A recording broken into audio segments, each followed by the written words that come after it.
Boys, here are some things I wish I knew before I started sim drifting. Hopefully this will help you out. We have a special guest over here as well. I am hRay. I've been drifting for 2 years and I am a streamer. Thank you for joining. Link will be underneath his camera over there. Go check him out. So we're gonna start with the tips. Number 1, table setup is bad for sim drifting. So as you guys know, I have a table setup. There's good and bad things about the table.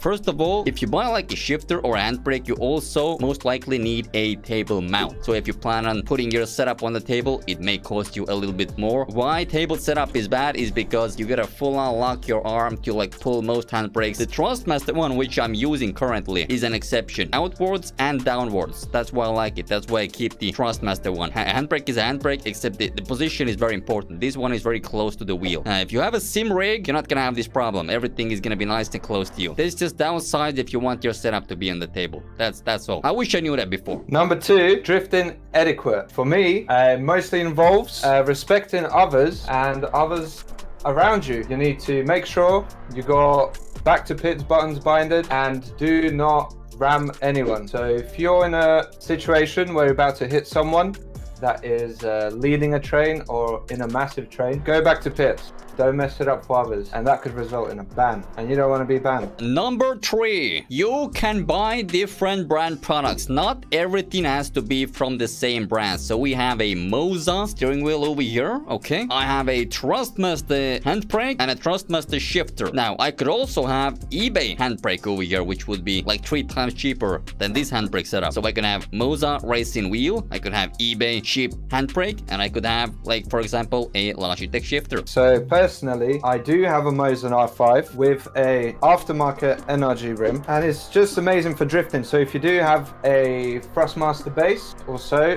it will be really good for you because you're not going to lose force feedback or anything with it, and it just pretty much flies through as you're drifting. I was literally going to say that every single thing on my rig is separate from my Moza base. So number 4, stay in contact with community.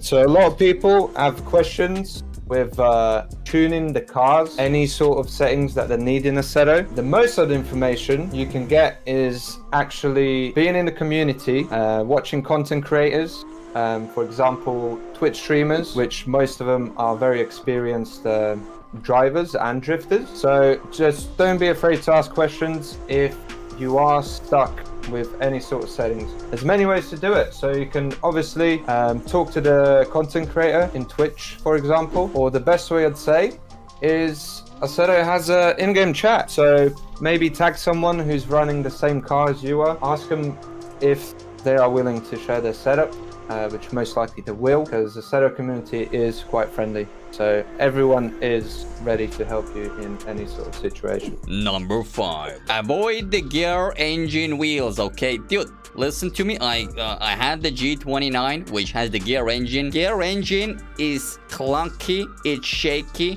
Some people I've seen say, Goose, I got the G29, it's a great wheel. I don't know what you're talking about. That's because you have nothing to compare the wheel to. I was in the same position. Save up a little bit more, get a better wheel. Number 6, be comfortable. If you're comfortable, you will be happy. So make sure your back is always supported during long gaming periods. From experience, I used to have a really bad seating position, which sort of ruined my back a little bit. But as long as your back is comfortable, because you will be using your pedals a lot when drifting, you could get anything from, you know, the top brand racing seats from, let's say, GT Omega and DX Racer, I guess. Personally, I have a GT Omega and I'm very happy with it because my back is always rested well and the support is amazing compared to my previous experiences. If you do want to go all out, get an actual rig. Number 7, save up more. Okay, people come in with like, yo, Goose, I have a 200 USD budget. I need a wheel, shifter, handbrake, pedals. Give it to me. 200 USD budget. Okay, you're gonna get like a no force feedback wheel with 90 degrees. Okay, it's horrible. Listen, if you're already gonna spend 200 USD, which actually is a lot of money, okay, save up a little bit more. And don't tell me you can't, because you already saved up 200 bucks. You can save up a little bit more. Cheap out on the other products, not the wheel. I would agree. A lot of people have asked me, how does your wheel spin so fast? And it's a pretty obvious question. Just get a better wheel. For racing, G29 is decent because you're not gonna be abusing the wheel that much. When you're drifting, the wheel is gonna be moving 3 times more than just racing. Then you're gonna feel the difference big time. Number 8, seat time. A lot of people get confused about seat time, really. It is literally what it sounds like. And the more you play, the better you're going to get. A lot of people come to me and go, oh, I just got my wheel 3 weeks ago. I can't do it like you do it. And I say, I've been doing this for 2 years. You just got to put your hours in, but do not overwork yourself. If you get upset that you're not getting anything right, relax for 5-10 minutes and then come back. You'll enjoy it more. And always remember, if you're not having fun, don't play. That's the whole thing. Games are meant for fun. Like, people seem to forget it. Like, when they get a game, they just instantly need to be, like, on top of things. They need the best car. In some games, they need to get levels as fast as possible. People are forgetting that games are for fun. Just enjoy the game. You don't need to be the best at anything when you get the game. You don't need the best wheel, the best settings, the best anything. Practice is the key, okay? Take any skill. If you want to get better at dancing, it doesn't matter how many tutorials you look at. You need to actually practice yourself. Number 9. Default settings are fine, okay? You don't need no pro player settings. For some reason, people think default settings are horrible. Why would the games and the wheel manufacturers give you the worst settings by default? You don't really need to focus on the settings that much. Later, if you have some sort of skill base, okay, already, then you can mess around with the settings. Don't sweat with the settings in the beginning. Doesn't matter what settings you are. Just put it on default, send it. Number 10, pick the right game.